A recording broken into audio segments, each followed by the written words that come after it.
Buenas tardes, bienvenidos a la emisión del fin de semana de Noticias Caracol. Primero la gente. Alejandra, nuevos videos y registros en poder de las autoridades están reconstruyendo minuto a minuto las últimas horas de Yulixa Tolosa antes de desaparecer. Sí, Pablo, televidentes, las grabaciones revelan que Yulixa sale inconsciente del centro estético y hay un rastro que podría ser determinante para esclarecer qué ocurrió con ella. A esta hora de la tarde, 12:32 minutos, Mayra Tenorio tiene más detalles de la investigación. Mayra.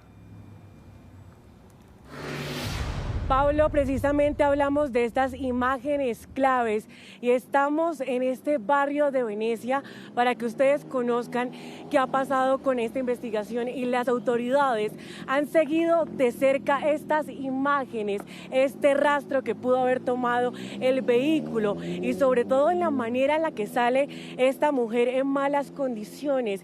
Investigan si precisamente con este dato clave en esta ventana de tiempo, ustedes ven el video. Esto ocurre el miércoles a las 7 de la noche cuando sacan a esta mujer en el vehículo. Sin embargo, las autoridades vieron en estos peajes también registros por el norte de Bogotá que sale el vehículo sobre la 1 de la mañana.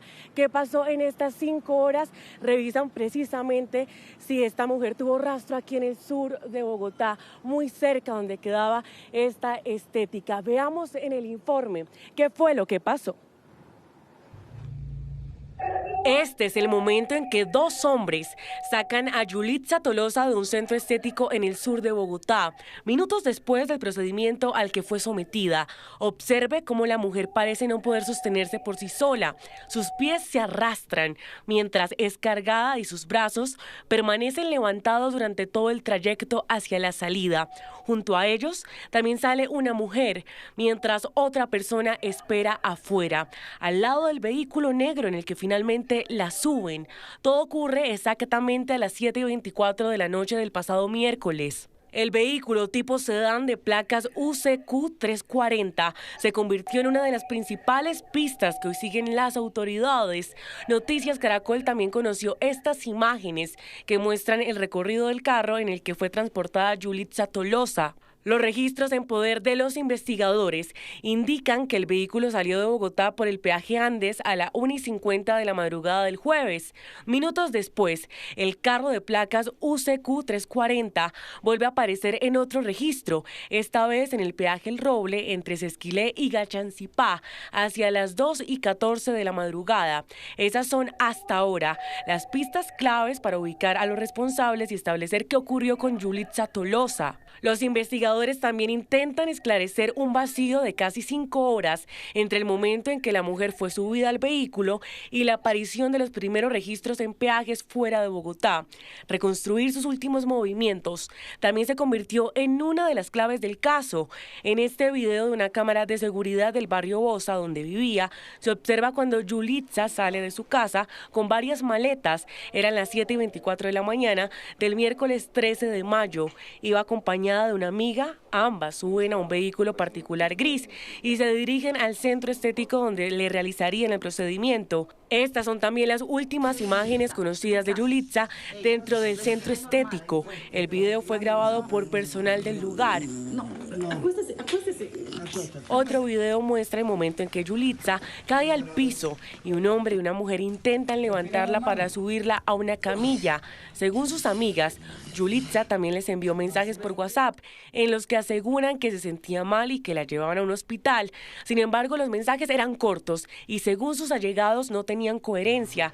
Desde ese momento comenzó una búsqueda desesperada en 5 hospitales del sur de Bogotá, pero Yulixa nunca apareció. Mientras avanza la investigación, las autoridades mantienen diferentes líneas de búsqueda en varias regiones del país y en zonas fronterizas para intentar ubicar este vehículo y sobre todo establecer qué ocurrió con Yulixa Tolosa. Respire bien. Pistas claves de este proceso investigativo tan importante, pero sobre todo queremos reiterar este clamor, el llamado de familiares y amigos por volver a tenerla en casa. Y a propósito, Mayra, del caso de Yulixa Tolosa, la Superintendencia de Salud está haciendo lo propio. Inició también una investigación. Según la entidad, están adelantando acciones de inspección, vigilancia y control del establecimiento donde le practicaron el procedimiento a la mujer. Además, emprendieron una búsqueda de quirófanos clandestinos y centros estéticos que ofrecen este tipo de servicios. El Superintendente Nacional de Salud ha instado a todos los secretarios de salud departamental, distrital y municipal para que realicen una búsqueda intensiva, verificación, seguimiento, para ubicar estos establecimientos estéticos que no tienen autorización para realizar procedimientos y que están actuando de manera ilegal. También el superintendente ha decidido convocar a una mesa de alto nivel con la Dirección de Desarrollo de Talento Humano del Ministerio de Salud, convocar a la Asociación Nacional de Sociedades Científicas, a la Secretaría de Salud, también a la Federación de Departamentos y a otros organismos para que se pueda analizar esta situación que se viene presentando no solo en Bogotá, sino en las principales ciudades del país y que se puedan tomar acciones que tengan mayor impacto frente a esta situación que es ilegal y está atentando contra la vida de la población colombiana. Entre tanto, en Bogotá se encendieron las alertas por el aumento de procedimientos estéticos realizados en sitios clandestinos y por personas no autorizadas. Las autoridades ya identificaron más de 200 lugares. Esteban Bejarano, ¿qué detalles se conocen?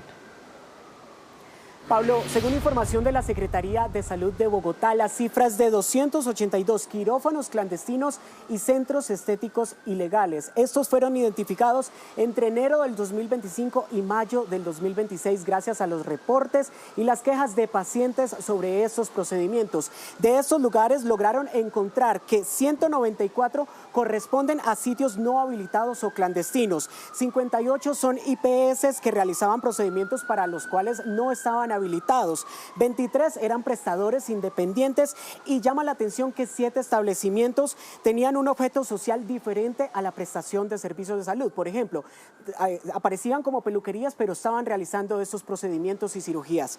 También dieron a conocer que muchos de estos pacientes llegaban a las salas de urgencias con infecciones severas y afectaciones permanentes a la salud. Pudieron identificar desde la Secretaría de Salud con estas denuncias que estos lugares realizaban malas praxis, tenían falta de bioseguridad, publicidad engañosa y uso de medicamentos falsos o vencidos en esos procedimientos. En cuanto a las acciones de control, dieron a conocer que durante el 2025 realizaron 563 operativos y 39 medidas sanitarias fueron impuestas. Durante el 2026 van 129 operativos y 16 medidas sanitarias de seguridad. Al respecto habla el subsecretario de Salud Pública de la ciudad. Es importante recordar que estos establecimientos como centros de estética, centros de belleza o peluquerías no están autorizados para realizar procedimientos invasivos como la liposucción, lipólisis láser, suave brisa, aplicación de sueros, aplicación de botox. No están autorizados. Incluso si tienen un concepto sanitario favorable, este concepto y la autorización está dada en este tipo de establecimientos tipo estética, peluquería, únicamente para procedimientos no invasivos que sí pueden realizar, como limpieza, faciales o masajes, pero no pueden realizar procedimientos invasivos. La Secretaría de Salud hace un llamado a las personas para que recuerden que estas cirugías y procedimientos invasivos se realizan solo en las IPS que están habilitadas y en manos de profesionales. Recuerde que usted puede denunciar ante las autoridades de salud cualquier lugar que ponga en riesgo su vida. Continuamos con otras noticias de Caracol del Día. Asesinaron a Roger Devia, exalcalde de Cubarral e integrante de la campaña de Abelardo de la Espriella. Sicarios le dispararon cuando se movilizaba de Villavicencio a Cubarral. Sneider Rico nos cuenta lo que dicen las autoridades sobre este caso. Sneider. Alejandra y televidentes, buenas tardes. Pues lo que se conoce por el momento de este homicidio de Roger Devia, el exalcalde del municipio de Cubarral, y de Fabián Cardona, quien era el exsecretario de gobierno también fueron ultimados cuando se movilizaban en esta vía que conduce de Villavicencio hacia el municipio de Cubarral. Llegando al casco urbano fueron abordados por sujetos que les dispararon. Roger no solo era muy querido en el municipio por su labor cuando fue alcalde, también por su fundación, que a través de empresas privadas lo que él hacía era que gestionaba paneles solares y llegaba a las veredas más apartadas de Cubarral Meta para llevarles energía solar a viviendas donde nunca antes habían tenido. Por eso era muy recordado y muy querido Roger por esta función que realizaba. El Procurador General de la Nación ha instado a las autoridades a investigar este crimen. Recordemos que tanto Ronald como Fabián eran líderes y coordinadores de la campaña de Abelardo de la Espriella aquí en el municipio de Cubarral. También la gobernadora del departamento del Meta rechazó los hechos a través de su cuenta de Twitter de X y además de eso también ofreció hasta 50 millones de pesos de recompensa por información que permita la captura de los autores materiales e intelectuales de este doble homicidio. También se refirió el candidato presidencial Abelardo de la Espriella sobre el asesinato de Roger y Fabián. Estos dos hermanos asesinados vilmente eran hombres valientes de familia, patriotas de pura cepa, tigres de verdad, que no tenían miedo de salir a la calle a hacerle campaña al tigre, buscando un país distinto. Roger y Fabián no eran políticos de escritorio, eran líderes del pueblo, miembros de la manada. Como lo menciona el candidato presidencial Abelardo de la Espriella, ellos se encontraban precisamente en reuniones, venían de Villavicencio coordinando todo lo que tiene que ver con la campaña y se desplazaban hacia el municipio de Cubarral, muy cerca del casco urbano, donde fueron atacados a disparos y cegaron con su vida. Se espera que mañana se realice un consejo extraordinario de seguridad que convoca la gobernadora del departamento del Meta y está convocando también al ministro de Defensa y a los altos mandos militares para que puedan dar con el paradero de estos asesinos. Snyder, vamos con más noticias. Un influencer con casi 1 millón de seguidores fue enviado a la cárcel por presuntamente tener en cautiverio y en precarias condiciones a varias especies de fauna silvestre. Paradójicamente, su contenido digital estaba direccionado a la protección de los animales. Hermoso, ¿verdad? Cuidémoslo, así de simple, muchachos. El hombre que ven en pantalla es Jesse Adonai Daza, un creador de contenidos por plataformas virtuales señalado por la Fiscalía de presuntamente mantener en cautiverio y en precarias condiciones de cuidado a varias especies de fauna silvestre en una finca de la vereda Aguas Negras de Puerto Asís, Putumayo. Estas fotografías en poder de la Fiscalía demuestran las condiciones en las que estaban los animales. Según una fiscal adscrita al grupo Gelma, el hombre presuntamente obtenía los animales de manera irregular, muchos de ellos declarados en peligro de extinción, los albergaba en su lugar de residencia y los exhibía y utilizaba para grabar videos en los que promovía mensajes de conservación. De los 8 individuos que se encontraban en desplazamiento restringido dentro del predio y 22 permanecían en condiciones de encierro en jaulas, guacales, recintos de cemento y estructuras improvisadas con malla y madera. Al interior de estas especies se identificó un ejemplar de paujil clasificado en categoría en peligro. Este bello animalito los quiere saludar hoy, ¿no? Y quiere saber de qué lugar del mundo nos saludan, muchachos. Ay, Dios mío. De parte de todas las criaturitas del lugar, un abrazo para cada uno de ustedes. La Fiscalía ubicó en la finca del influencer una lora real, 2 chigüiros, 4 zarigüeyas, un pecarí de collar, 2 guacamayas bandera, una guacamaya azul, una guacamaya cariseca, 5 borugas, un mono soldado, 2 tucanes arazarí, un tucán pechiblanco, una pava amazónica y 2 zorros cangrejero. Habitaciones y estructuras improvisadas en espacios reducidos y sin separación por especies, situación que implicaba su privación de movimiento y de espacio suficiente. Igualmente, se registraron condiciones higiénico-sanitarias deficientes, acumulación de materia fecal y orina, olores fuertes y elementos en deterioro. La fiscal le imputó los delitos de aprovechamiento ilícito de los recursos naturales renovables agravado y lesiones que menoscaban gravemente la salud o la integridad física del animal. El influencer no aceptó los cargos y deberá cumplir medida de aseguramiento preventiva en centro carcelario. Las autoridades capturaron al presunto responsable de asesinar al estudiante John Freddy Guzmán hace un mes en la estación de Transmilenio Minuto de Dios. La familia del joven pidió que se aplique una condena ejemplar.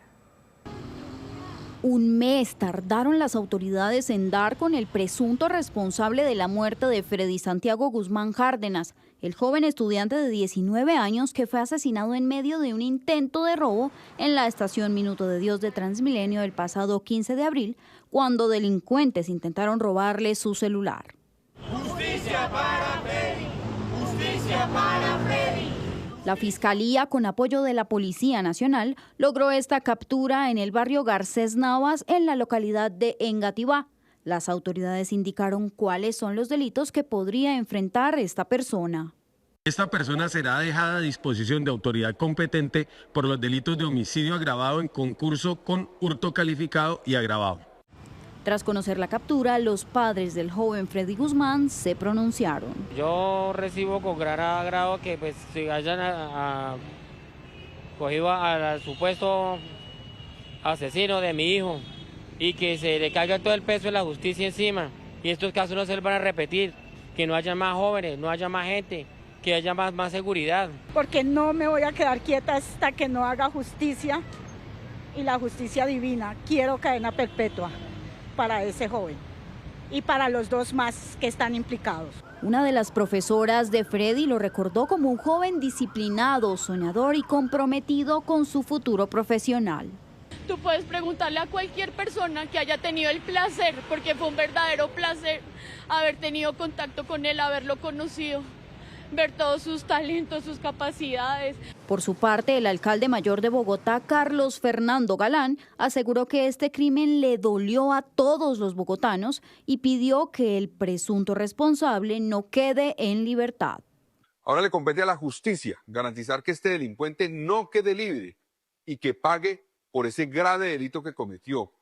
Truncarle la vida a este joven, acabar con toda la posibilidad de que realizara sus sueños. Ahora la atención está puesta en el desarrollo de las audiencias preliminares que están previstas para hoy a las 2 de la tarde, pero sobre todo en las decisiones que adopte la justicia en este caso que indignó a los ciudadanos. Noticia en desarrollo en Noticias Caracol. 12:48 minutos. Les contamos que en varios departamentos de la región Caribe se registran altas temperaturas, razón por la que ya comenzaron a tomar medidas para prevenir emergencias. Atlántico, Cesar y Magdalena son 3 de las zonas más afectadas. Iniciamos con Martín Mendoza en Valledupar. Martín, ¿cuál es la situación en la capital del Cesar? Buenas tardes. La situación es desesperante debido al intenso calor y a las constantes interrupciones del servicio de energía eléctrica. La sombra de los árboles es el principal refugio de las personas que salen a pie a realizar diligencias, pero quienes no encuentran alivio en medio de toda esta situación son los comerciantes, cuyos productos y servicios dependen de la electricidad. En Valledupar, las altas temperaturas tienen en aprietos a más de uno. El consumo de energía eléctrica ha aumentado por el consumo de ventiladores y aires acondicionados, lo que ha generado algunas interrupciones en el servicio. En esta semana, que se fue la luz 3 veces de seguido y teníamos panel en el horno. Ya, entonces, en el momento que el pan entra al horno y ya se le baja su temperatura porque la luz se fue, el horno se apagó, se daña el pan. Entonces es un producto que perdemos y no nos responden, porque en fin Afinia no nos responde. Fenalco pidió a la empresa Afinia informar a los comerciantes sobre las interrupciones en el servicio de energía para evitar pérdidas. Lo más grave de todo eso es que los cortes que se están dando del servicio de energía no nos estamos enterando y están siendo así inopinados. Ayer, por ejemplo, aquí en mi oficina, a las 2 de la tarde se fue la energía, llegó a las 5, yo no sabía, tenía una reunión, se me dañó. Ante la situación, Afinia respondió que estas interrupciones son intempestivas, ocasionadas por el alto consumo. Esto no se puede programar, ya que es algo que depende de la demanda de los usuarios. Los usuarios, para poder suplir las necesidades de temperatura que tienen, pues conectan mucho más electrodomésticos, pero depende de la demanda que se dé en esos momentos. Los termómetros este mediodía en Valledupar marcan 35 grados y la sensación térmica alcanza los 40. Para poder uno dormir bien tiene que aumentarle el aire y eso es plata. El aire acondicionado ese es plata, en un momentico se va a emplatar, pero toca por su salud, por dormir bien. El lunes festivo, 18 de mayo, habrá interrupción del servicio de energía por 10 horas en varios sectores de Valledupar, entre las 7 de la mañana y 5 de la tarde, no por la ola de calor, sino por mantenimiento de infraestructura ya programado.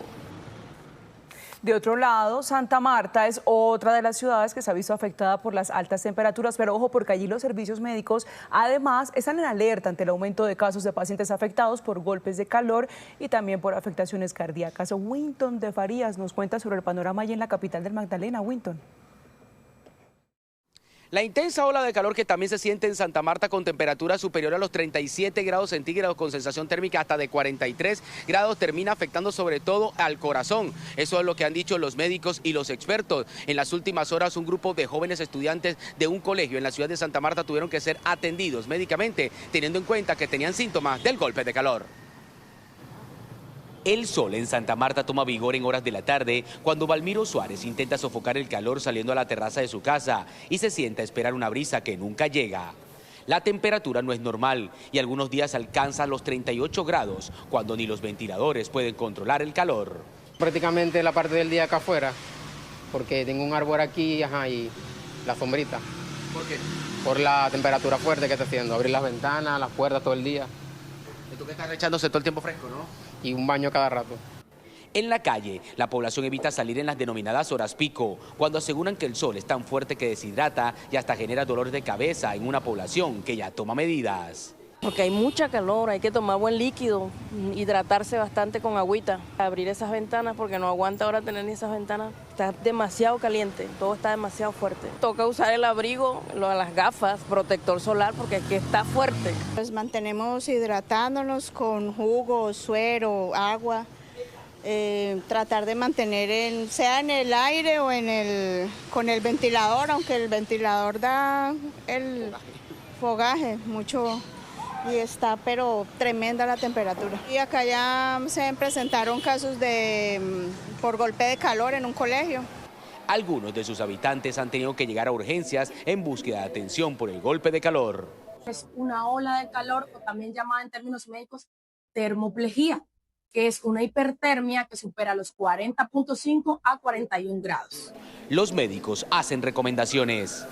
Usar ropa fresca y ligera, mantenerte hidratado, utilizar protector solar y en caso de presentar síntomas como debilidad, temblores o adormecimiento de manos y piernas, consultar de inmediato a tu centro de salud más cercano.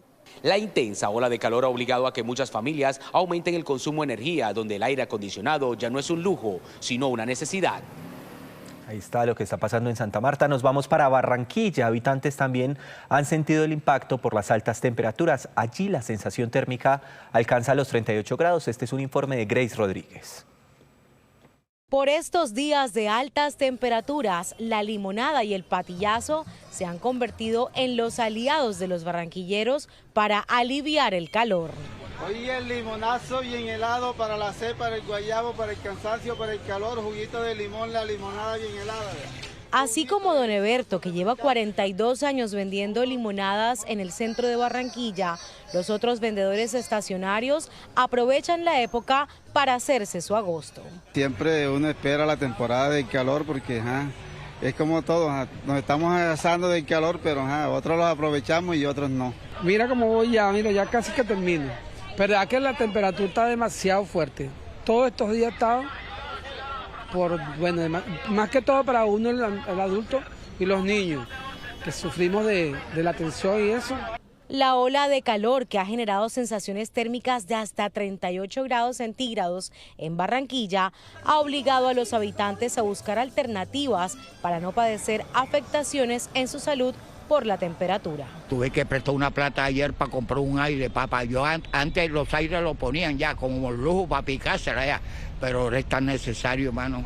Ya los abanicos, eso tiene ese fogaje, hermano. Esto está insoportable. De acuerdo con las autoridades, estas condiciones climáticas se mantendrán durante los próximos días. Estamos pasando por un periodo de tiempo seco que limita la formación de lluvias y aumenta considerablemente la sensación térmica.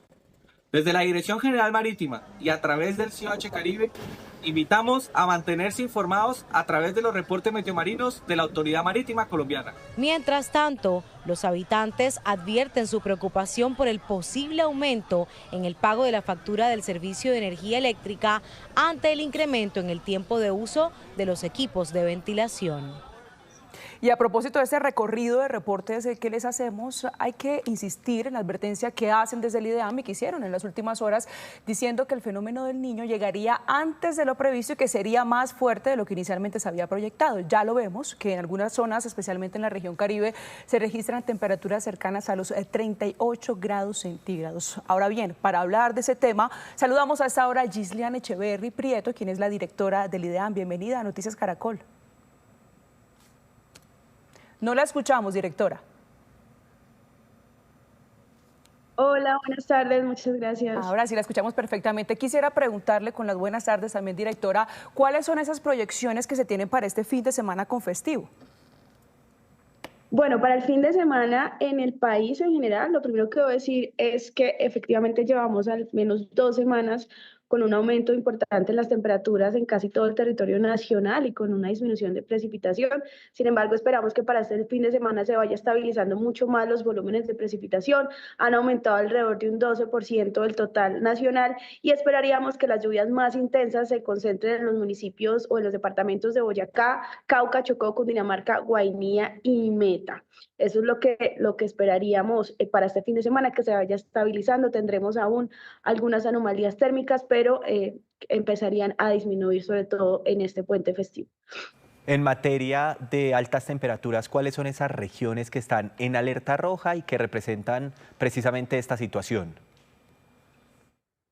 Bueno, es que hemos presentado altas temperaturas en casi todo el territorio nacional, no solamente en la región Caribe insular, sino también en departamentos, por ejemplo, como Boyacá, que han estado con anomalías térmicas bastante amplias, entre 3 y 4 grados de anomalías. Pero en este momento, desde el IDEAM hemos informado al país que esperamos que ya desde este fin de semana se vayan estabilizando esas temperaturas, que empiecen a aumentar poco a poco las precipitaciones y que tengamos, digamos, un clima mucho más de acuerdo a la normal que se espera para un mes de mayo en gran parte del territorio nacional.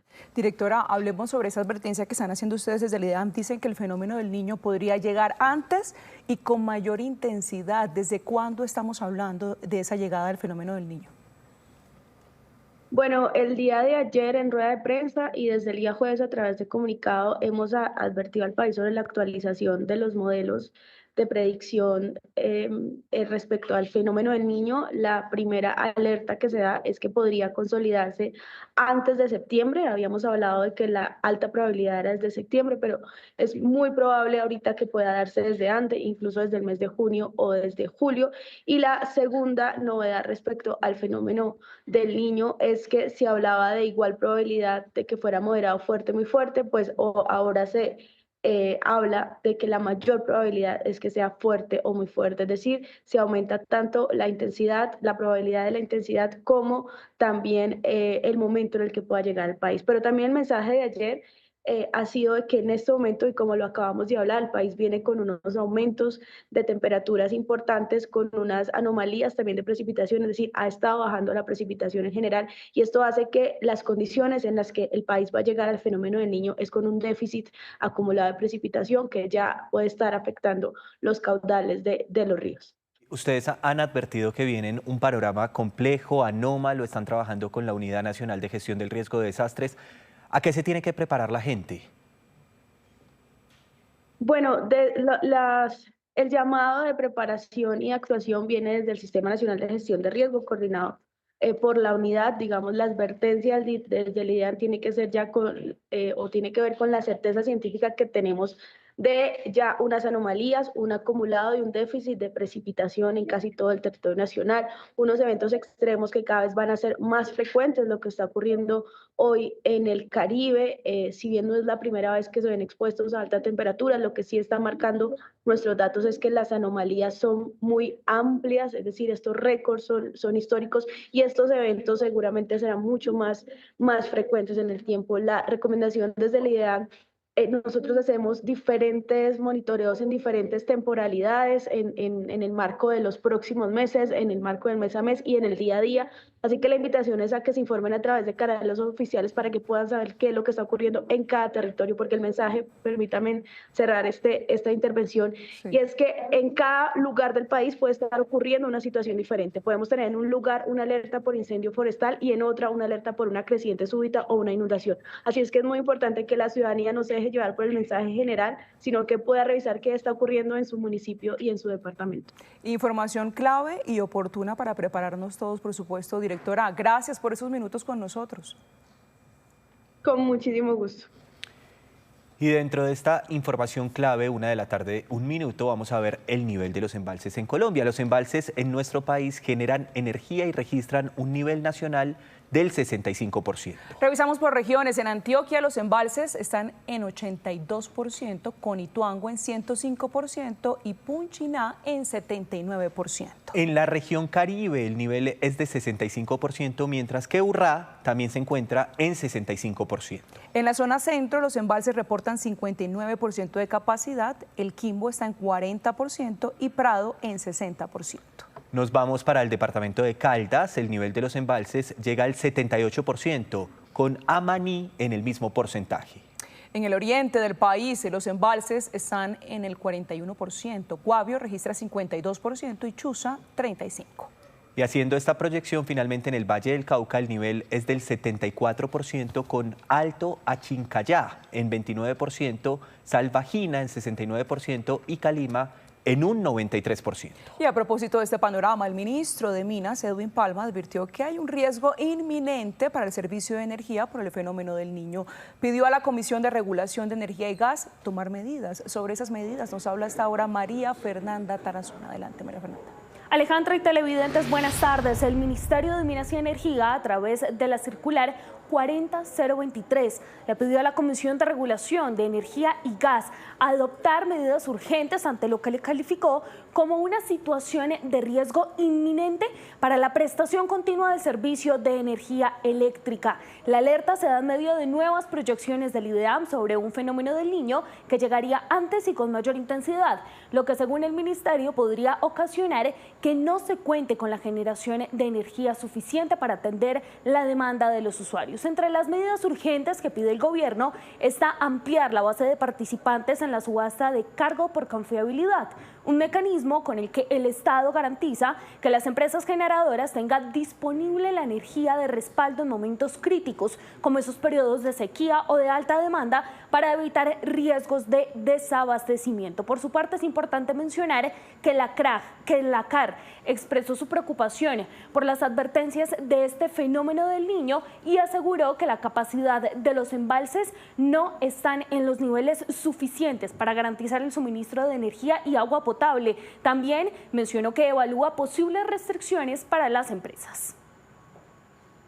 Lo que más preocupa de los anuncios de la NOAA y del IDEAM es la prolongación del fenómeno, porque claramente en el centro del país y en la cuenca del río Bogotá somos altamente dependientes de los embalses y la capacidad de los embalses no es suficiente para un periodo de sequía de 6 meses. Estamos haciendo el seguimiento a los grandes consumidores porque todas las concesiones que se han otorgado últimamente son claras y en un artículo de la resolución dice: en caso de desabastecimiento para consumo humano, de disminución de los caudales, se suspenderá de forma inmediata la captación o se hará una reducción al volumen captado. Y estas son las decisiones que estamos ya prestos a tomar en el evento en que el fenómeno se intensifique y que luego de reunirnos con las empresas de servicios públicos y los alcaldes de la capital y de los municipios, entendamos que hay un grave riesgo de desabastecimiento para consumo humano.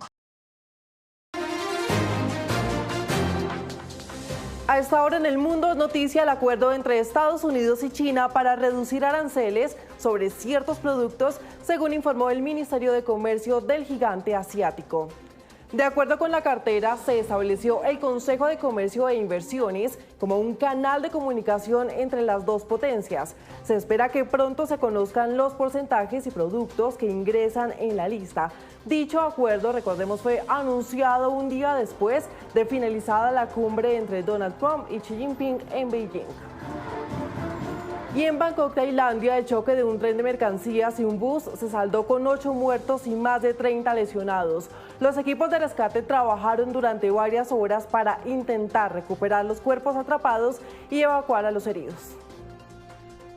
Las cámaras registraron el momento exacto, un bus estacionado mientras un tren se aproxima a toda velocidad y en cuestión de segundos chocan arrasando lo que encuentra en su camino. Tras la colisión, varios vehículos empezaron a arder y una gran columna de humo fue visible desde distintos puntos de la capital tailandesa.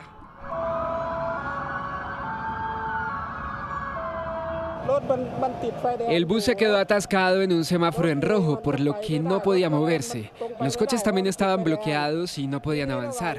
Los minutos siguientes fueron una escena cargada de angustia, miedo y confusión. Los bomberos y equipos de rescate se apresuraron para acordonar e inspeccionar el lugar, lleno de restos calcinados y latas humeantes. El tráfico está congestionado en varias direcciones. Estamos planificando cómo y de qué manera trasladar los cuerpos de los fallecidos. El accidente involucró un tren, un bus de transporte público, así como automóviles y motocicletas en una concurrida vía por la cual circulan a diario decenas de miles de vehículos.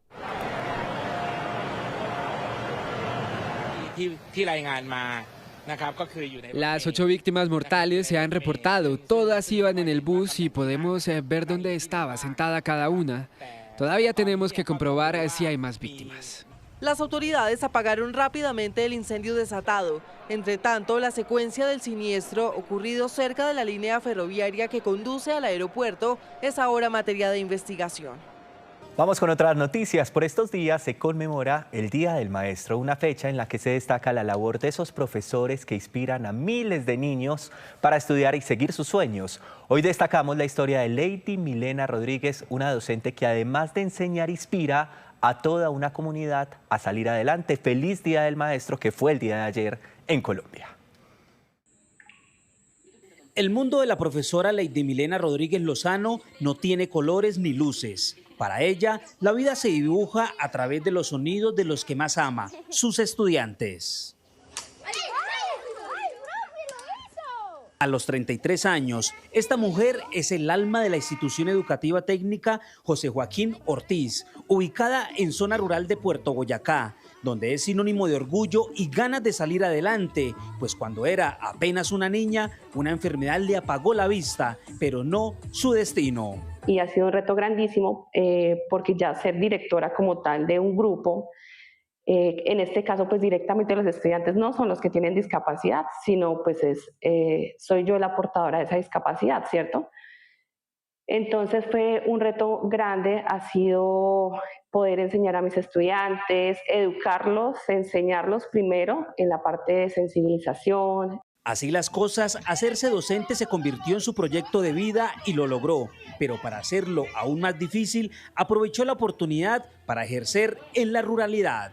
Les genera bastante impresión, no solamente a los niños, sino a los padres de familia, pero considero que yo derribo esa barrera, ese miedo, esa preocupación de pronto cómo va a ser la profesora, con la actitud, con mi forma de ser, con una sonrisa, con amor.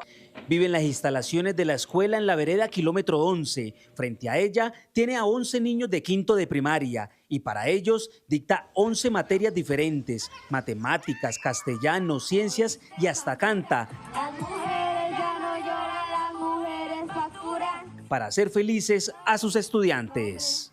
Divertida, nos enseña mucho y aprendemos harto con ella. De verdad que yo me quedo anonadada con ella porque ella anda, conoce a los niños. Hasta a mí, cuando yo vengo acá, Gladimar sale allá sola. Aquí la educación no entra por los ojos, entra por la piel y por el alma. Si bien es cierto que tiene una dificultad visual, es difícil realmente que se note porque ella se adapta muy rápido. Al final de la jornada, sus estudiantes se van a casa con una certeza silenciosa. Tienen la fortuna de ser guiados por una profe que, sin poder ver el sol, viene logrando iluminar su futuro. Que la quiero mucho y que la pase bien en su día. Brindar mi experiencia de vida a otros, seguir siendo un ejemplo y poder ayudarlos y animarlos cada día, a los padres de familia. Lady se despide de nosotros y en medio de la noche cierra la puerta de su aula en la institución educativa, sin temor a la oscuridad que la ha acompañado por años, pues sabe que sus ojos brillarán nuevamente al esperar a sus niños y niñas, que hoy la convierten en una profe de Raca Mandaca.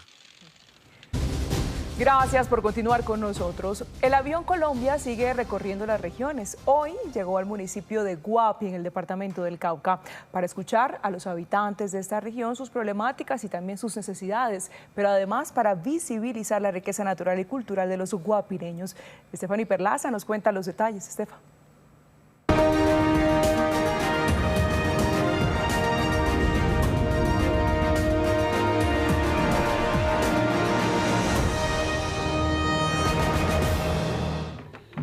Decide 2026. El avión Colombia aterrizó en Guapi, en la costa pacífica caucana, una población de aproximadamente 30.000 habitantes con un clima cálido, un clima húmedo y una biodiversidad exótica. Estamos aquí a orillas del gran río Guapi, la principal vía de conexión de este territorio, amenizados a esta hora con un currulao de la agrupación Toco Pachangó y los bailarines de Fundades Guapi. Y es que este municipio es un territorio con una gran riqueza musical y cultural, pero también con múltiples problemáticas y con necesidades. Por ejemplo, para que ustedes se hagan una idea, los guapireños necesitan un hospital digno de segundo o tercer nivel que está en construcción, también acceso a servicios básicos de acueducto y alcantarillado, así como más oportunidades de empleo y desarrollo económico ante la amenaza latente de los grupos armados que operan alrededor de esta zona. Ubicado en la costa sur del departamento del Cauca, Guapi es un municipio ribereño sobre la vertiente del Pacífico colombiano a poco más de 6 kilómetros del mar.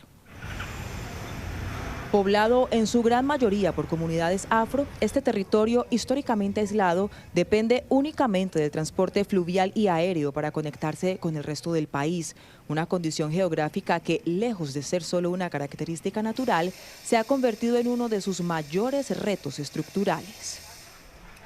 Doña María Isabel Cuenú es una piangüera con más de 20 años en el oficio. A pulso ha podido mejorar la estructura de su casa. Sin embargo, en las viviendas, ya sea como la de ella o de estructura palafítica, el principal problema es el acceso al agua potable. Nosotros aquí no tenemos acueducto. Nosotros mismos preparamos una tubería con una canoera que viene en el segundo piso. Ahora sí, esa canoera le pusimos un tubo y ese tubo baja aquí a este tanque, se llena el tanque y el tubo de abajo, usted lo mira, pasa a la cocina para nosotros preparar los alimentos con el agua de este tanque. ¿Esto es agua de lluvia? Agua de lluvia. Y entonces para el tema de la lavada de la ropa, la bañada. Tenemos otros tanques afuera. Porque si no llueve, entonces no hay agua. Nos quedamos secos, cuidándolo poquitico a poquitico y comprando las botellitas. En el casco urbano, las vías adoquinadas y pavimentadas están en lamentable estado y para viajar a las zonas rurales, la mejor y única autopista es el río. En Guapi, el aislamiento geográfico encarece el precio de todo: alimentos, materiales de construcción y servicios básicos y combustible. Hasta enfermarse sale más caro en esta empobrecida región, donde cada traslado implica más tiempo, más dinero y más incertidumbre.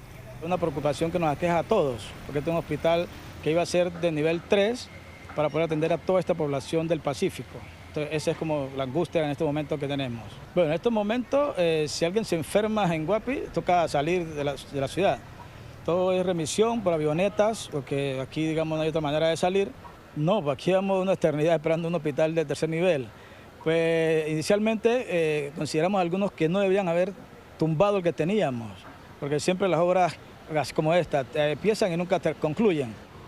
Así se encuentra actualmente el Hospital San Francisco de Asís de Guapi, en un proceso de transformación estructural que inició en 2024 con una inversión cercana a los 38.000 millones de pesos. Actualmente la obra está detenida. Los servicios en salud son básicos, limitados y precarios, ya que los pacientes deben acudir a sitios improvisados para consultas y para urgencias, y los casos de mayor complejidad deben ser trasladados a Popayán o a Cali para ser atendidos.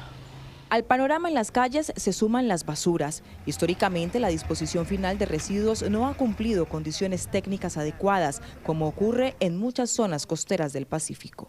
El horario de recoger las basuras son 3 días a la semana, lunes, miércoles y viernes, obviamente en un horario en la mañana, pero pues hay dificultades, al parecer faltan carros para recolectar. Pues no sé si los recursos que llegan de saneamiento básico pues no alcanzan. Los residuos se manejan en sitios sin control sanitario y uno de los síntomas más visibles de esta problemática es la intermitencia en el servicio de recolección. En un botadero de basura a cielo abierto se ha convertido este sector del barrio olímpico en Guapi. El manejo inadecuado de residuos sólidos expone a los habitantes de esta zona a enfermedades, contaminación de suelo, de fuentes hídricas, así como la proliferación de vectores, lo que se traduce en deterioro de la calidad de vida y el riesgo inminente de una crisis de salud pública. La comunidad no solo sobrevive, resiste, pero también reclama. Aunque no todos se atreven a hablar de los tantos problemas que los aquejan, entre el miedo por las amenazas e incidencias de grupos armados, la violencia y la desigualdad, el sentimiento es claro. Hay riqueza natural, cultural y humana, pero este pueblo es un espejo de las deudas históricas del país con el Pacífico colombiano. Mientras las soluciones sigan llegando tarde o a medias, sus habitantes continuarán pagando el precio del abandono. Continuamos aquí en el Parque Yo Amo a Guapi y pese a esas distintas problemáticas que aquejan al pueblo guapireño, en este territorio la cultura es ese gran aliciente que une y que mantiene viva la alegría de los guapireños. Por eso nos acompaña a esta hora Elmer Andrés Mancilla. Él es el director de la agrupación Toco Pachangó, pero también es gestor cultural. Y hablemos, Elmer, de eso positivo que tiene Guapi para mostrar. Buenas tardes y bienvenido. Buenas tardes, gracias. Guapi tiene muchas caras y la cara más bonita que tiene nuestro municipio es la belleza, la gastronomía, la identidad. Esta es la identidad de nosotros, nuestra música, nuestro paisaje, todo lo que tenemos, todo lo que nos rodea, este hermoso río. Sí, tenemos una inmensidad de cosas que nos enorgullece, que nos engrandece en todo el litoral pacífico, y Guapi es una tierra muy acogedora. Aquí la reina, por supuesto, es la marimba, conocida también como el piano de la selva. La selva. Este instrumento es el que nos transporta lo que nos dejaron nuestros ancestros, nuestros pasados, ¿sí? Y esto lo aprovechamos al máximo y no dejamos caer esta tradición, porque esto es nuestra vida, nuestra esencia, nuestra sangre, esto somos nosotros. Sí, señor, estos son los guapireños, esto es tradición, porque Guapi también es cultura, es alegría, pero también gente amable y sobre todo gente resiliente.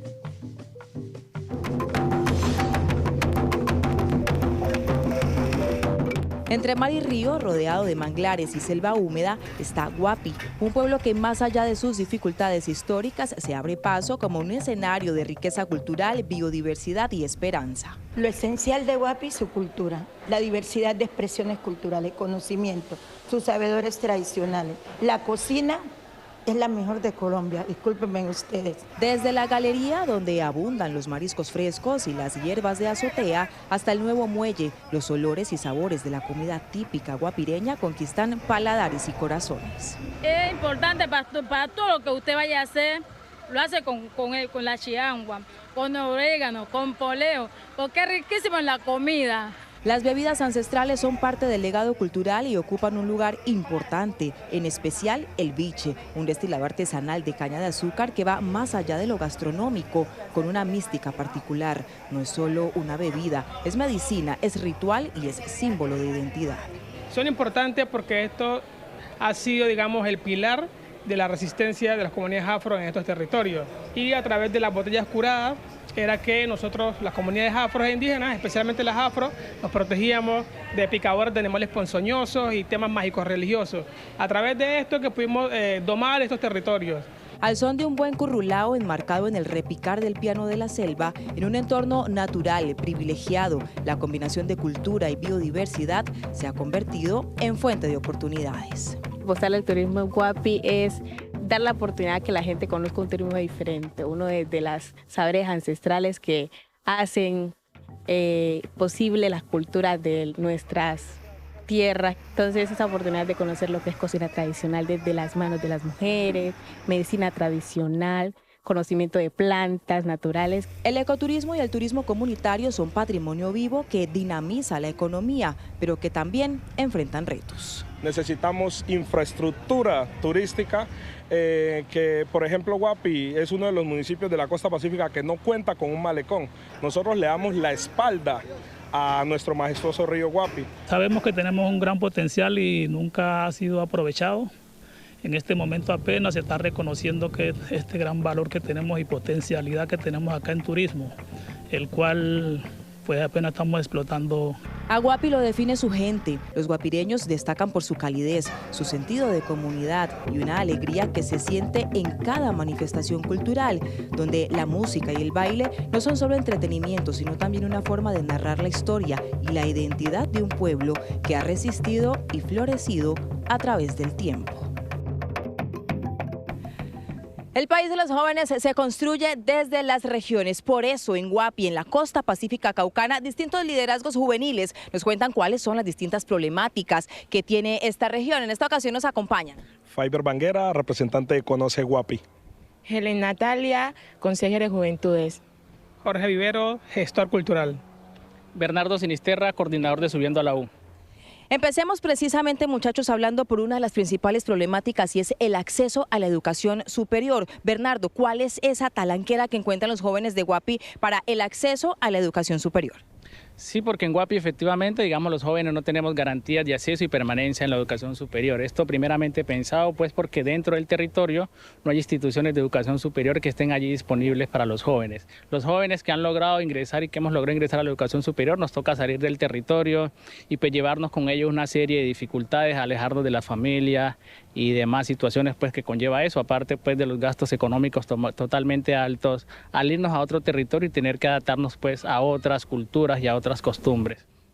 Muy bien, pero también el acceso a ese primer empleo, esa economía que se mueve en esta región, pues también resulta un dolor de cabeza para los jóvenes. Fiber, ¿cómo está el tema económico en la región para los jóvenes? Bueno, es una situación bastante preocupante porque nuestros territorios han vivido siempre con los altos índices de informalidad, lo cual de alguna manera no hay garantías para la creación de empresas, para el sostenimiento de estas empresas, asociados a temas de seguridad, el acceso, porque pues tenemos solamente dos vías, marítima y aérea, entonces los supercostos de vida son bastante elevados, entonces siento que es una de las situaciones las cuales dificulta la creación de empresas, la ampliación de los servicios, que todo tenemos que traerlo de otros lugares y pues claro, si no tenemos empresas pues no vamos a generar empleos y mucho menos unos empleos formales con todas las garantías y esos beneficios de ley que ofrece el gobierno nacional en su normatividad.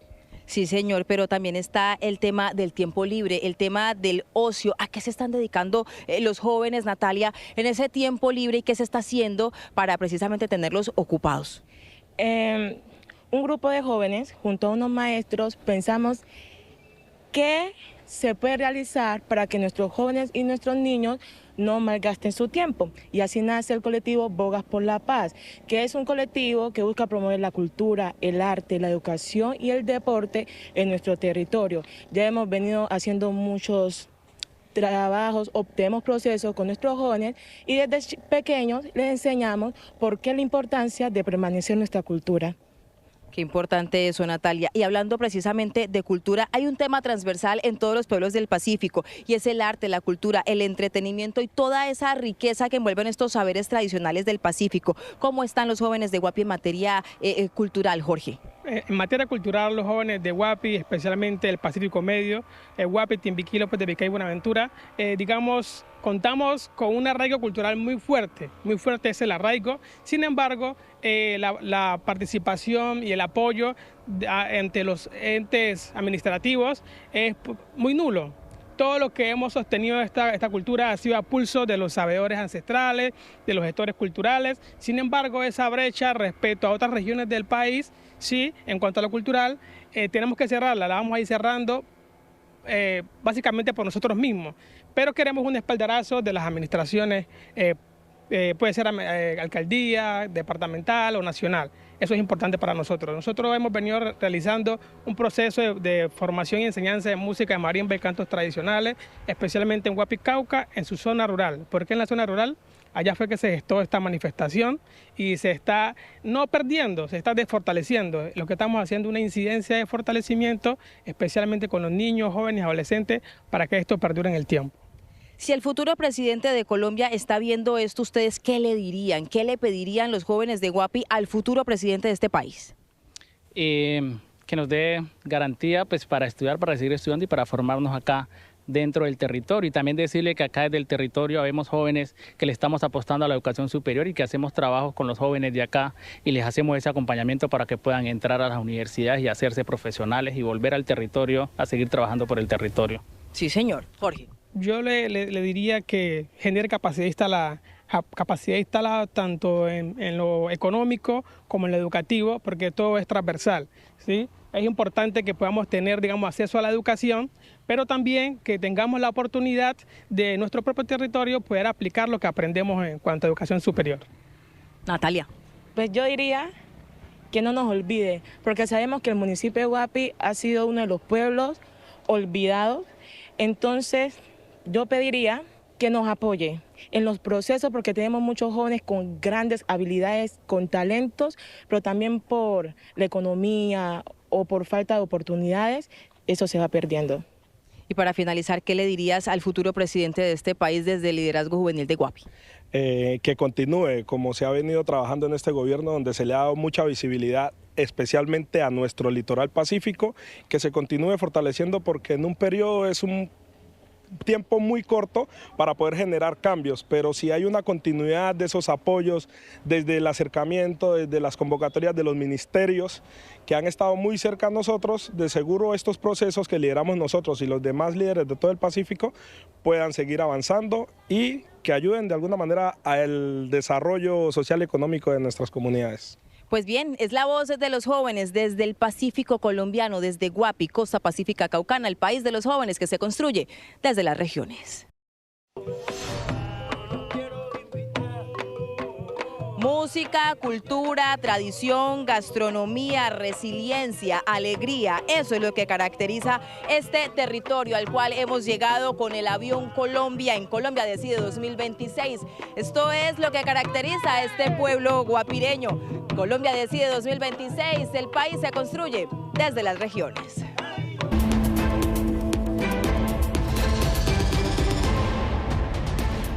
Gracias por continuar con nosotros. Hablamos de noticias internacionales. El Papa León XIV aprobó la creación de una comisión vaticana sobre la inteligencia artificial dedicada a reflexionar sobre los efectos de esta herramienta en los seres humanos. La Santa Sede explicó que el equipo fue creado debido a la preocupación de la Iglesia por la dignidad humana y por los desafíos que ha traído la aceleración del uso de la IA. Ya en enero de 2025 el Vaticano había elaborado un importante documento sobre la relación entre la IA y la inteligencia humana. En España, las autoridades autorizaron el desembarco de un crucero afectado por un brote de gastroenteritis. La decisión llegó después de que el equipo sanitario inspeccionara la embarcación en el puerto de La Coruña y constatara que si bien había 21 infectados, estas personas fueron aisladas. Según los protocolos, en su momento más de 1.700 personas fueron confinadas tras la muerte de un pasajero de 92 años. Y un alto comandante del grupo terrorista ISIS fue abatido en medio de una operación ejecutada por las fuerzas nigerianas y estadounidenses. El presidente Donald Trump fue el encargado de realizar el anuncio y aseguró que así se redujo considerablemente el poder del grupo yihadista, al cual se le atribuyen múltiples atentados en el mundo. Trump aseguró que el comandante abatido era el segundo al mando de ISIS y que el pueblo africano ya no debe sentirse aterrorizado y que se evitarán atentados contra los estadounidenses.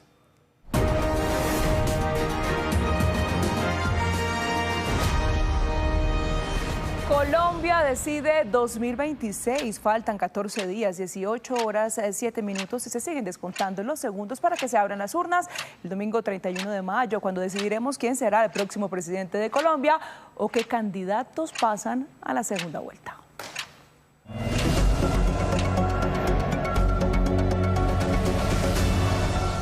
1:52 de la tarde. También es momento para activar nuestro radar de la política fin de semana. A 2 semanas de la primera vuelta presidencial, la Registraduría Nacional está avanzando ya en el proceso de alistamiento para la distribución del material electoral. ¿Cómo es este proceso? Se lo preguntamos a Sebastián Cortés. La saludo justamente desde el Centro de Operaciones de Logística Electoral, desde donde se dio marcha a este proceso de desplazamiento de los kits electorales a 2 semanas de este proceso de la primera vuelta el 31 de mayo. Justamente estamos en este momento con el registrador nacional, doctor Hernán Penagos, bienvenido y cuéntenos cómo va este proceso, que ya arrancó a nivel internacional, pero desde la semana que viene va a ser nacional. Bueno, el proceso va avanzando muy bien. Hoy están ustedes acá, que quisimos mostrarle a toda la opinión cómo es el proceso de distribución del material electoral a todo el territorio nacional. Ya se está distribuyendo el material a los diferentes países donde Colombia tiene representación diplomática. La semana entrante inicia la distribución en el territorio nacional. Recordemos que va primero a las capitales de departamento y luego cada uno de los municipios. Y aquí es importante destacar, ustedes lo vieron, el material electoral viene rotulado. Hay protocolos muy serios respecto del traslado de ese material, inclusive se puede hacer seguimiento satelital del material hasta el último rincón de la mesa de votación donde debe llegar con acompañamiento de la fuerza pública. ¿Cuáles son esos territorios, señor registrador, donde hay más dificultades por temas logísticos, por temas del territorio mismo para llegar y por eso mismo son los primeros a donde se envía? Claro, hay lugares que son muy inaccesibles, si se quiere, en Colombia, donde las vías de comunicación son complejas, donde no hay ni siquiera tránsito para llegar en vehículo, entonces tenemos que llegar, por ejemplo, con transporte helicoportado o utilizando transporte semoviente, o inclusive muchos de nuestros equipos tienen que caminar días para poder llevar el material. Piense usted, por ejemplo, en Cumaribo, piense usted en Amazonas, piense en parte de Guainía y de Bichada, en esos lugares, inclusive hasta lanchas recurrimos para transportar ese material. Es el balance que entrega el registrador nacional sobre este proceso de desplazamiento de los kits electorales a 2 semanas de la contienda presidencial.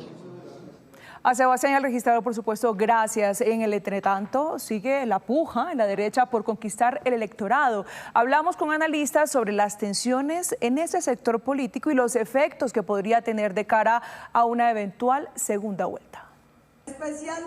A 2 semanas de las elecciones presidenciales se siguen registrando tensiones entre los candidatos Abelardo de la Espriella y Paloma Valencia, la más reciente en redes sociales. Para los analistas, este tire y afloje de la derecha es riesgoso para sus campañas en esta recta final de la contienda. Hay un candidato que en su afán por pasar a la segunda, en su discurso radical, no le está importando qué heridas deja. En cambio, Paloma Valencia lo que hizo fue cicatrizar unas diferencias que había con un sector, lo incluyó en la consulta y está tramitando su paso a la segunda vuelta. Hay mucho nerviosismo en estas campañas y efectivamente podemos ver unos enfrentamientos en redes sociales y demás cada vez más importante entre los dos, con el riesgo, digamos, que estos enfrentamientos signifique una dificultad para un eventual reporte de los votos. Añadieron que estas tensiones les puede pasar cuenta de cobro en una eventual segunda vuelta. Pero si se dejan heridas muy graves y muy grandes en esos sectores, recuerde usted que hay una segunda vuelta donde tienen que recoger lo que se queda sin candidato, porque ya serían solamente 2. y la mayoría de las veces lo que se queda son candidatos de centro. La dificultad de la Espriella si pasa a segunda vuelta va a ser recuperar esos votos del centro que han aceptado de cierto modo la idea de poder votar por Paloma Valencia a pesar de su proveniencia del uribismo, etcétera, porque ya hizo una consulta con el centro, se acercó al centro. En todo caso, el reto para ambos candidatos, según los expertos, es poder recoger el voto de centro en una eventual segunda vuelta contra Iván Cepeda. Queda claro entonces, quedan ya pocos días para las elecciones presidenciales y surgen interrogantes como por ejemplo qué viene en lo que resta de la contienda y en qué enfocarán sus esfuerzos en las diferentes campañas. Pues bien, para hablar de este tema saludamos hasta ahora a nuestros analistas políticos invitados, Juan Carlos Flores y Gabriel Cifuentes. A los dos muchísimas gracias por acompañarnos en esta jornada de sábado. Comienzo inmediatamente con Juan Carlos Flores para preguntarle qué cree usted que es determinante cuando restan en efecto 2 semanas para sumar apoyos del electorado en las diferentes campañas. Bienvenido. Buenas tardes, un placer estar con usted aquí esta tarde y saludo a Gabriel. Hay dos contiendas que van paralelas. De un lado está la contienda de la derecha, la ultraderecha, en la que se está imponiendo el modelo Milei, con el cual logró derrotar en las pasadas elecciones presidenciales en Argentina a la candidata de un expresidente de derecha, que era en ese momento la señora Patricia Bullrich. De manera que desde el punto de vista del formato político que hoy impera en el mundo, y es reventar al adversario para saltar sobre él y luego forzar a que los votos del adversario sí o sí pasen a uno, es lo que está haciendo el candidato de la Espriella. Y yo veo a la campaña de Valencia y Uribe muy quedada frente a eso, porque se centran en las lamentaciones, mientras que el otro, con su lenguaje agresivo, con su lenguaje desparpajado, pues lleva a que la mirada todo el tiempo esté centrada en él y en lo que dice o no dice de la señora Valencia. Y en la otra pista está el candidato del gobierno. Y en esas huestes, por supuesto, en la medida en que ya tienen un cupo seguro para la segunda vuelta, empieza a darse, es muy notorio en las calles de Bogotá, una suerte de campaña espontánea al lado de la campaña organizada, donde la gente está saliendo a pedir el voto por Cepeda. Tengo la sensación de que una parte del equipo de Cepeda siente que podría arañar o que estaría arañando en estos momentos un triunfo en primera vuelta. Y es allí donde yo veo el problema para los otros dos competidores, porque siguen pensando que puede haber segunda vuelta y no tienen nada para el riesgo, que no es del todo descartable, que el candidato del gobierno pudiese imponerse en primera vuelta. Y hay que ver también qué pasa con los de centro. Voy con Gabriel Cifuentes, Gabriel, pero para preguntarle también usted particularmente en qué creen, a propósito de este panorama que nos plantea Juan Carlos, que se enfocarán las campañas ya en esta recta final.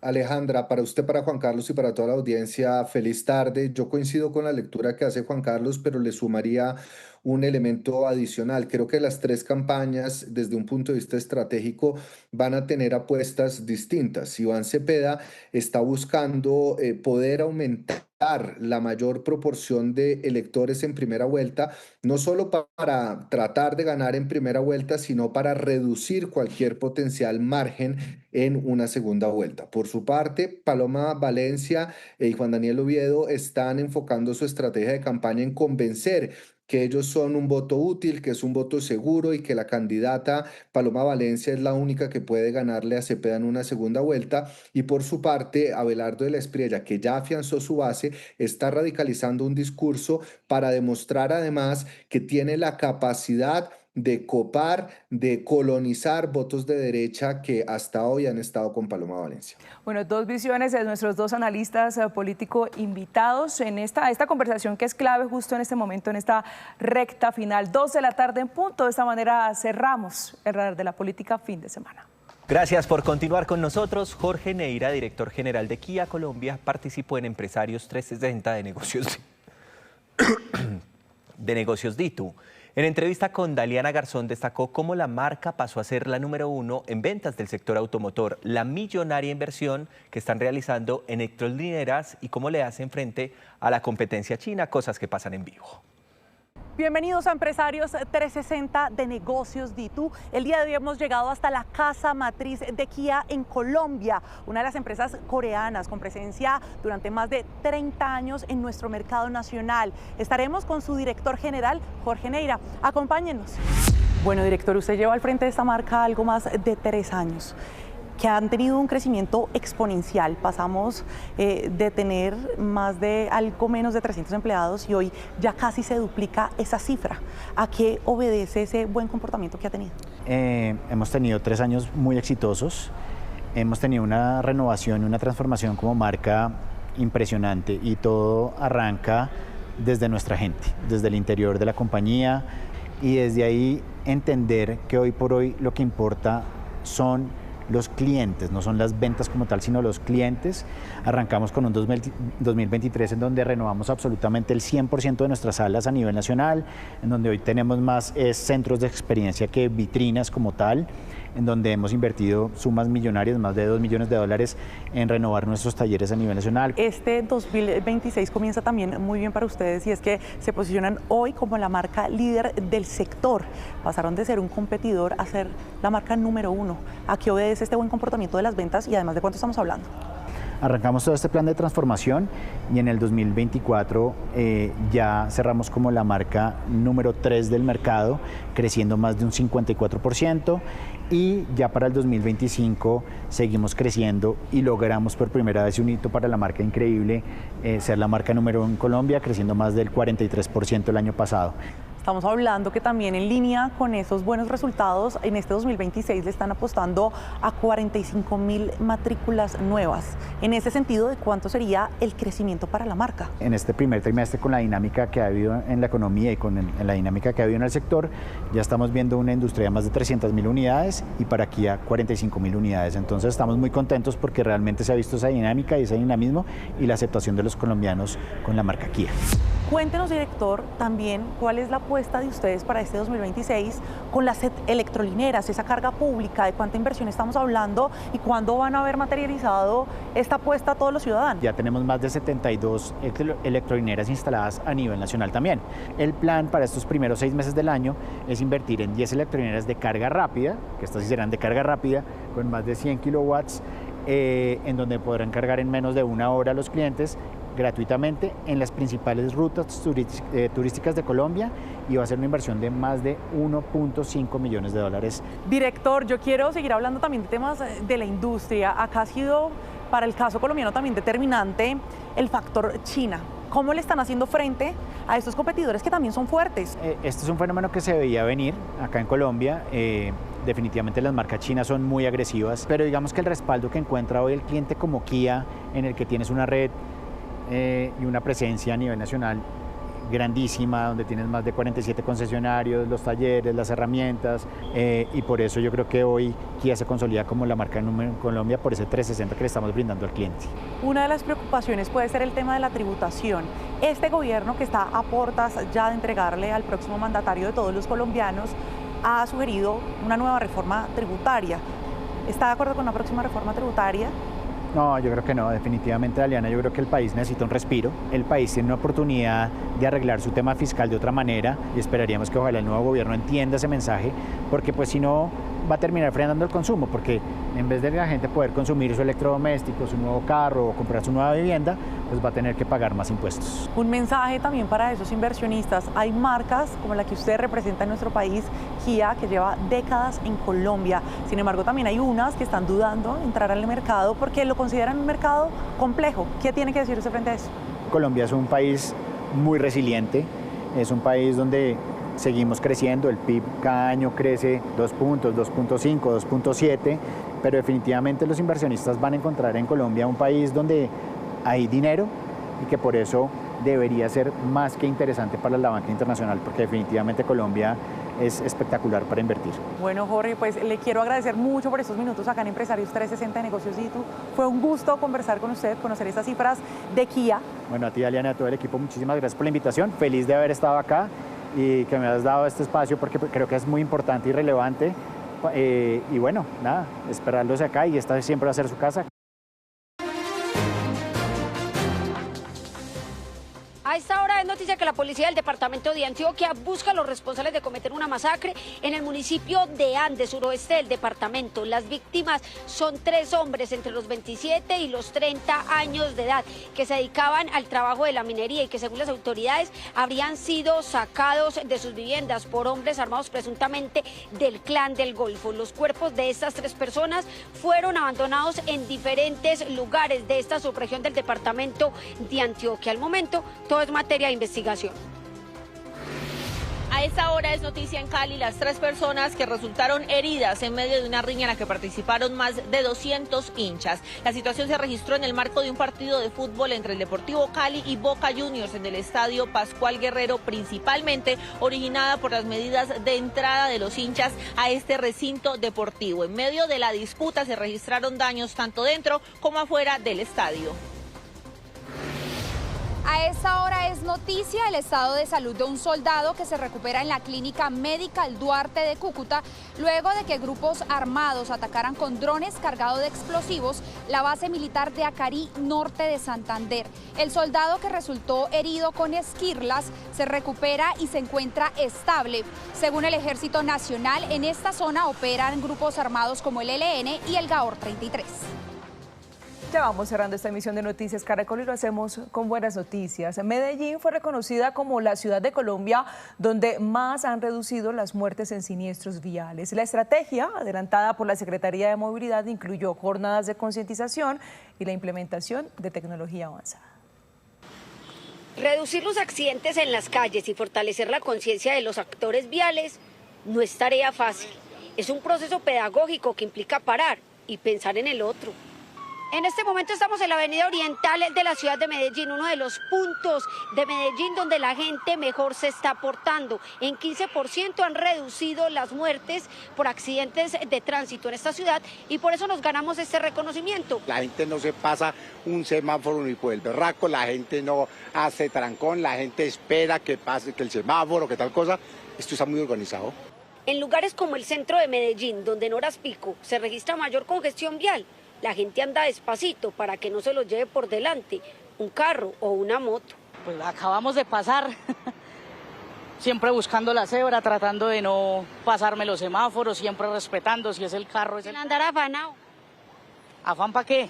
¿Para que perdamos la vida en un segundo? No, prefiero perder el segundito y llegar tarde. Medellín logró salvar 49 vidas en el año 2025 comparado con el año 2024, al pasar de 327 personas fallecidas en siniestros viales a 278, equivalente a una disminución del 15%. Pero el crédito del premio no solo es mérito de la conciencia de la gente. En las calles han implementado tecnología que transmite información en tiempo real y permite castigar a los que no acatan las normas. Don José, ¿cuántos años tiene usted? 78. Bueno, don José, ¿usted sale solito a la calle? Sí, mi reina, salgo solo. ¿Cómo se cuida usted que de pronto no lo atropelle un carro en las vías, que le pague cualquier cosa mala?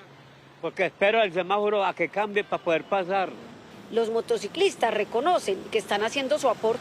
Últimamente he estado haciendo como más pedagogías para los conductores en vía vial como en moto y también vehicularmente. Entonces yo digo que por eso se ha reducido los accidentes. Y por el momento toca seguir andando con inteligencia vial y no solo por ganarnos más premios, sino porque perder la vida o quitársela a otros es una cosa de un segundo y un dolor para siempre.